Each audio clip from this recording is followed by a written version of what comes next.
Москва – третій і останній Рим, а четвертому не бути. Месіанство, богообраність, загадка особливої російської душі і войовниче православ'я. Або як Кремль століттями використовує релігію у своєму намаганні загарбати увесь світ.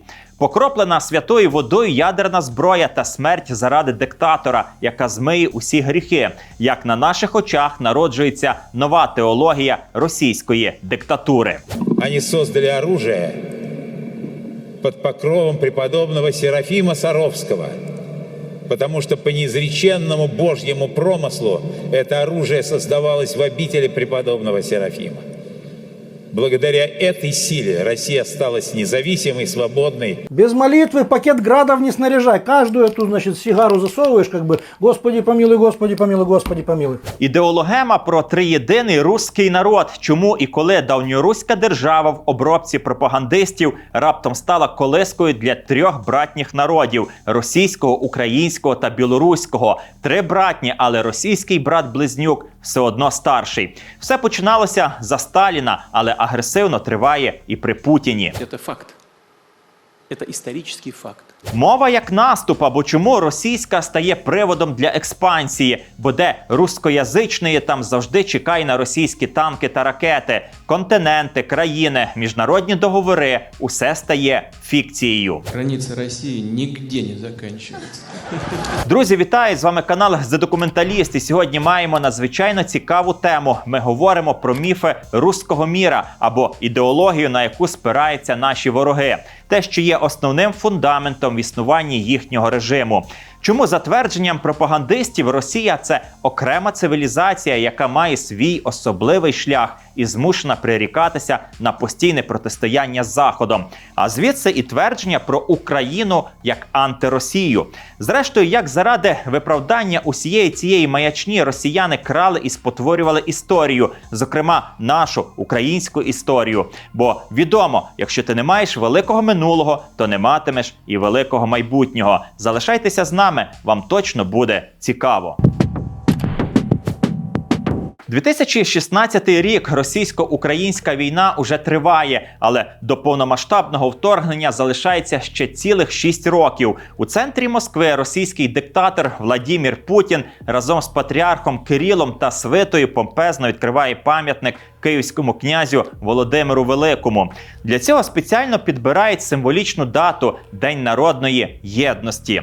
Володимира називають захисником та збирачем руських земель, а основне – далекоглядним політиком, який зумів об'єднати народи, мови, культури та релігії, приніс християнство і сприяв їхній духовній єдності. Новий пам'ятник – дань уваження нашому видающемуся предку, особо почитаемому святому, государственному деятелю и воину, духовному основателю государства российского. Кремлівський вбивця так захоплено і серйозно розповідає про спільну історію та оцю славнозвісну духовну єдність, що ні в кого навіть сумнівів немає. Кожне промовлене ним слово – звичайнісінька і цинічна брехня. Его эпоха знала немало свершений. И важнейшим, определяющим, конечно, ключевым из них было крещение Руси. Этот выбор стал общим духовным истоком для народов России, Белоруссии, Украины. Ні, Володимир Великий справді хрестив Руську державу і правив у Києві, але коли він робив це, то на місці, де йому встановили пам'ятник, хіба що кумкали жаби. Там протікала замулена річка і мешкали дикі племена, які руським правителям доводилося час від часу приборкувати. Навіть перша згадка про Москву з'явилася у 1147 році. Через це князь Володимир при всьому бажанні не міг бути ні збирачем земель руських у значенні російських, ні засновником чи хрестителем їхньої держави. Але схоже на те, що справжня історія для кремлівських правителів неважлива. Увесь час вони вперто намагалися присвоїти собі і Володимира, і хрещення Русі, подаючи подію як частину, власне, своєї російської історії. У 2008 році за указом президента Віктора Ющенка День хрещення України Русі почали відзначати як державне свято.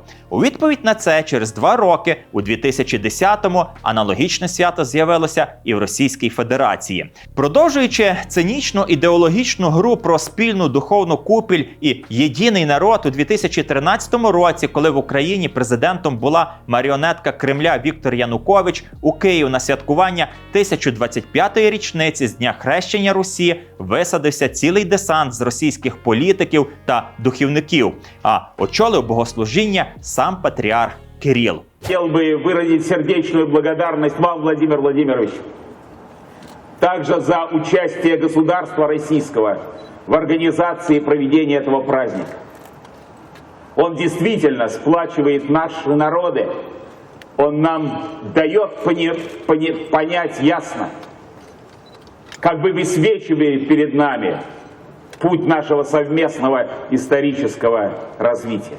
Всупереч палкій промові Гундяєва з совмісним історичним розвиттям не склалося, бо тоді українці прийняли рішення йти своїм європейським шляхом. В країні розпочалася революція, Януковича вигнали геть, а тоді розпочалася ще більш кривава російсько-українська війна. Ми почали битися і відстоювати свою незалежність і саме право бути українцями. Але свої пазурі російський звір ховати не збирається. У зовсім нещодавньому інтерв'ю американському журналісту Такеру Карлсону російський правитель продовжував брехати, нагнітати і вигадувати знову про спільне минуле. Следующая очень значимая дата в истории России – 988 год – это крещение Руси, когда князь Владимир, это правнук Рюрика, крестил Русь и принял православие, восточную часть христианства, восточное христианство. С этого времени начало укрепляться централізоване російське государство. Друзі, далі ми розповімо, чому росіяни так вперто приписують собі нашу історію і як один міф про спільне минуле породив інший про спільну колиску для трьох братніх народів. А згодом усе це вкупі слугувало приводом для анексії Криму і окупації України. І вийшло так, що нав'язана росіянами колиска стала для українців труною. Про все це за хвильку, натомість зараз я хочу порекомендувати вам Mindly – унікальну платформу для пошуку психолога онлайн. На ній зібрано близько 1000 найкращих професіоналів з усієї України, і ви точно знайдете психотерапевта, з яким вам буде комфортно, а головне – результативно. Чому психотерапія – це важливо? Буває так, що через певні особливості психіки чи характеру, невпевненість, комплекси чи страхи, зокрема страх критики, як це було в мене, ми ніби ставимо своє життя на паузу. Пригадую, як колись я мріяв написати книгу, але мене завжди зупиняла думка, що текст буде поганим, що з'являться негативні рецензії, що вона буде нікудишньою. Зрештою, крутилася думка, що такого ти маєш сказати світові, щоб здивувати його. Тож, замість того, щоб творити, я ходив, накручував себе і придумував усілякі причини, щоб цього не робити. Зрештою, книга таки вийшла, і відгуки на неї були хороші, але я з'їв купу нервів і часу. Аналогічною була історія із запуском блогу, який ви зараз дивитеся. Ми також сумнівалися. І це нормально – сумніватися, вагатися, боятися – це нормально. Ненормально на цьому зациклюватися. Власне, платформа Mindly, про яку я говорю, вона створена для того, щоб допомагати людям долати життєві негаразди. Комплекси і страхи – це, мабуть, найлегше. На жаль, ми живемо в часи, коли людям потрібна більш серйозна психологічна допомога. Тож не вагайтеся, переходьте за посиланням або цим QR-кодом та проходьте спеціальний тест, щоб визначити свій запит. І записуйтеся на свою першу сесію. А за промокодом «Документаліст20» отримайте знижку у 20% на першу сесію з будь-яким психологом.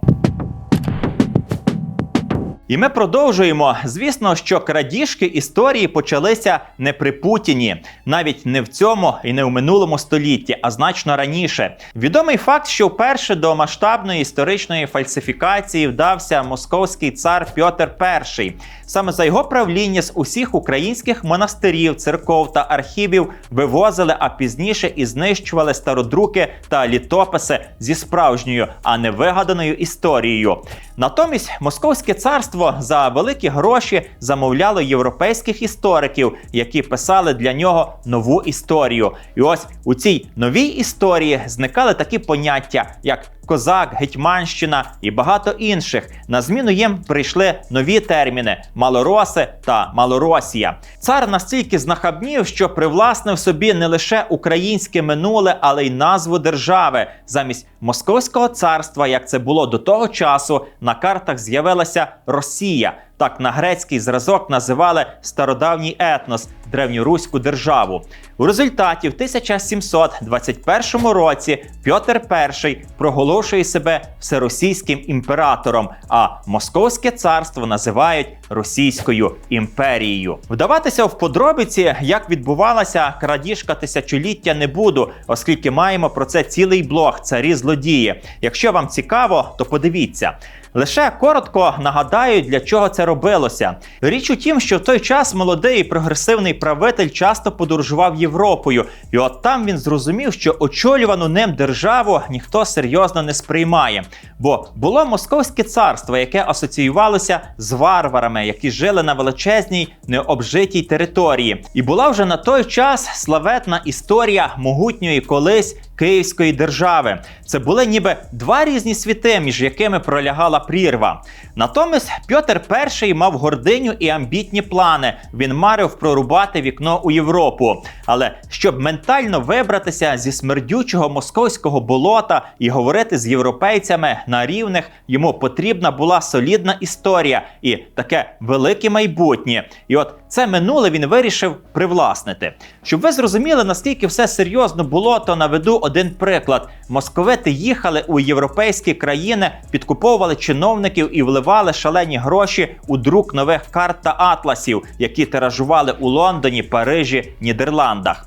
І от на цих картах Московське царство раптово зникає, а з'являється Російська імперія. Хоча ще кілька років тому усе було навпаки. Ось монета 1707 року. З одного боку Петр І, а з іншого орел і напис «Московський рубль». І таких доказів чимало. Що ще, крім престижу, давала московитам привласнена історія? Правильно, можливість зазіхати на чужі території. Мовляв, у нас спільна спадщина, а ви просто бунтуєте. І ніяких загарбницьких війн немає, бо ми споконвіку один народ, одне ціле. Просто ми старші, а ви молодші. Ми великороси, а ви малороси. Усе це хоч і було штучно придумане, але міцно лягло в ідеологічний фундамент руського міра і російського шовінізму. Як ця технологія працює? А працює вона просто і примітивно. Наприклад, у 2014 році зелені чоловічки, тобто війська Російської Федерації, окупували Крим. І в тому ж році на зустрічі з істориками Путін заявив, що для їхньої держави півострів має сакральне, фактично святе значення. Там нет ни одной проигрышной для нас позиции. Начиная с того, что Крым для русских, а сейчас говорю именно об этой части нашего народа, многонационального, о русских, о православных людях, имеет и некоторое такое сакральное значение. Ведь именно в Крыму, в Херсонесе крестился князь Владимир, а потом крестил Русь. Мабуть, тепер ви розумієте, для чого привласнювати, а якщо потрібно, то й переписувати чи придумувати історію. Отож, впродовж багатьох століть московити втовкмачують у голови людей, що російська держава і російський народ беруть початок від великої Київської держави, що давньоруська держава – колиска трьох братніх народів – росіян, українців та білорусів, що росіяни за законами старше братства мають право на її спадщину. І ця версія стала частиною ідеології руського міра. Про те, що русські і українці – один народ, Путін не втомлюється повторювати у кожному своєму інтерв'ю і у кожному своєму виступі. Это единый народ. Говорили на одном языке, на древнерусском. Мы всегда в России считали, что русские и украинцы – это один народ. Духовное единство Святой Руси разорвать невозможно. Але фальшивість цих тверджень очевидна, і вони не витримують жодної критики, бо фактів, які б доводили зв'язок давньоруської держави та племен, які заселяли Московське царство, немає. Немає жодного факту. Як я й говорив, коли хрестили Русь, то фінські племена, що жили на землях Московії, перебували у напівдикому стані. Тому як можна говорити про якогось старшого брата, коли цей старший брат з'явився на декілька століть пізніше, ніж русини-українці? Та й образ спільної колиски невдалий уже хоча б тому, що ніхто з нормальних людей не покладе в одну колиску аж 3 дітей. До речі, цю ідеологію про колиску і старшого брата як обов'язкову для вживання схвалив ще Іосиф Сталін. У часи його правління постійно поширювалися наративи, що, борючись за національне визволення, український народ прагнув воз'єднання з російським народом. І у цьому контексті величезне прогресивне значення мала Переяславська рада, яку, нагадаю, скликав Богдан Хмельницький і оформив Українсько-Московський військово-політичний союз. Це совєтська пропаганда використовувала усюди, де лише могла. Ось уривок документального фільму 1954 року про 300-летие воссоединения Украины с Россией. Но ни пытки, ни казни не могли сломить волю украинского народа в его борьбе за свободу и независимость из-за воссоединения с русским народом.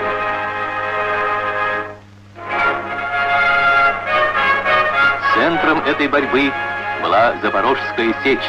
О славных днях борьбы за освобождение, о спасительной помощи великого русского народа бережно хранит благодарную память советская Украина. І ось коли треба було окупувати ту чи іншу територію, то більшовики оперували поняттям про русскость краю і з багнетами у руках ішли звільняти українців та білорусів як своїх братів. Так, до прикладу, було в 1939 році, коли Червона армія за попередніми домовленостями з Гітлером окупувала захід України. Це була звичайнісінька, банальна окупація з танками і артилерією, але ж пропаганда подавала усе як визволення. Вековая борьба украинского народа за свое единство окончилась. Упала искусственная стена, разъединявшая наш народ.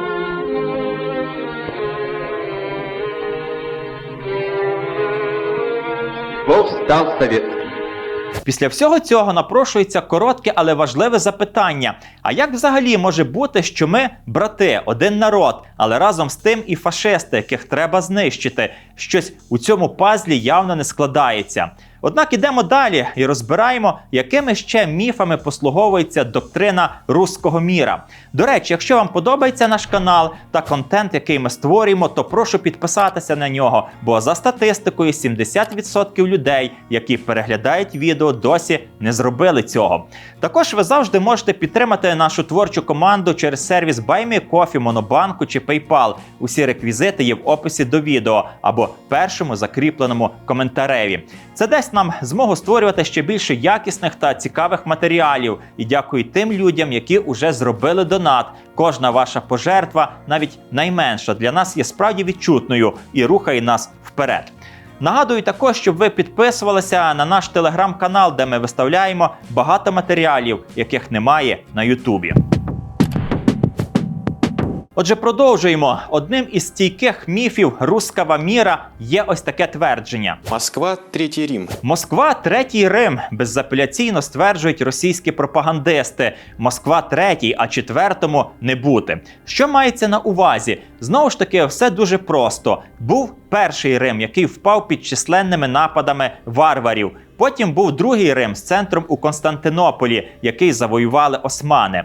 А ось Москва – це Третій Рим і нібито спадкоємиця Візантії. А звідси і твердження, що Росія – це центр вселенського православ'я. До слова, така ідеологія також виправдовувала багато загарбницьких війн. Вони керувалися ідеєю – все, що є православного на землі, має обов'язково стати частинкою Російської імперії. Взагалі, православ'я та релігія – це фактично фундамент руського міра, основа російської ідентичності. А звідси і тези про богообраність та месійну роль російського народу, про його велику духовність. Быть русским – это все. Это и призвание, это и огромный кредит доверия со стороны Бога, когда Он делает нас русскими и позволяет нам рождаться в России. То есть это гораздо больше, чем графа в паспорте. Руський мір – це протистояння бездуховному заходу, славнозвісні скрепи і специфічність російської цивілізації. Саме так їхні правителі вважають Росію не просто країною і навіть не імперією, а духовною цивілізацією, яка має свій особливий шлях розвитку. Президент Российской Федерации Владимир Путин в 2012 году в послании Федеральному собранию охарактеризовал Россию как особый тип государства-цивилизации. А 31 марта 2023 года понятие государства-цивилизации получило официальное закрепление. Пропагандисти не втомлюються повторювати, що без православ'я не було б російської людини, російської культури та російської держави. Зв'язок релігії і держави особливо помітний зараз, у час війни, коли церковні ієрархи фактично закликають росіян іти воювати і вбивати. Це роблять не лише звичайні священники, але й сам патріарх Кирил. Після кількох місяців війни він сказав, що Росія ні на кого не нападала, заявив, що їхня ядерна зброя була створена по Божому промислу, а ще подарував ікону Росгвардії, підрозділи якої воюють в Україні. Звісно, що в цій релігійній пропаганді перше місце за своїми шизофренічними заявами має протоієрей Андрей Ткачов. Через 2 года полетела бы сюда, без всякой пощады, без всякого предупреждения. И если бы они сюда зашли, резали бы нас с вами и кровью крыши мазали, как они раньше об этом и говорили. Ще один міф, який випливає з усіх перелічених мною, це міф про те, що Росія приречена перебувати у постійному протистоянні з західною моделлю цінностей. Бо західний світ, він матеріальний та раціональний, а от Росія духовна та ірраціональна. Бо, як відомо, умом Росію не понять, аршином общим не измерить, у ней особенная стать, в Росію можна тільки вірити. За ідеологією руського міра титульною нацією є русські. Всі інші інородці в перспективі мають стати русскими. Українців як окремої нації не існує, як і не існує української мови. Вона – це зіпсована полонізмами російська. Вони нам кажуть, або ти русський, або інакше зрадник, запроданець, прислужник Заходу, бандерівець чи фашист. А вслід за цим пускають ракети чи танкові колони і йдуть нищити та вбивати. Бо ще одна особливість руського міра – це шовінізм і військова агресія проти сусідів.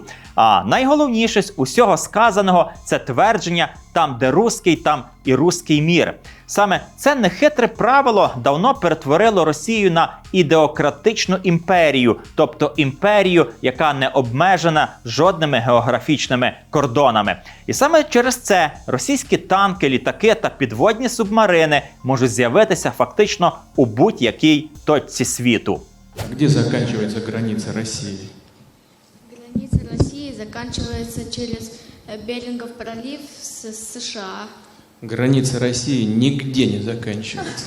Друзі, з вами був канал «The Documentalist», і сьогодні ми говорили про ідеологію руського міра і його міфи, про те, що рухає 140 мільйонами росіян, все те, чим керувалися більшовицькі банди Муравйова, які вбивали і катували киян у 1918-му, що виправдовувало і привело на наші землі страшний голод, що мучило і гвалтувало українців у катівнях НКВД, КГБ. Так, всюди, за всіма цими розстрілами, грабежами і тортурами стояв руський мір і руський чоловік. І ми повинні завжди запам'ятати, що там, де з'являється цей руський мір, там зникає український світ. Бережіть себе, зустрінемось.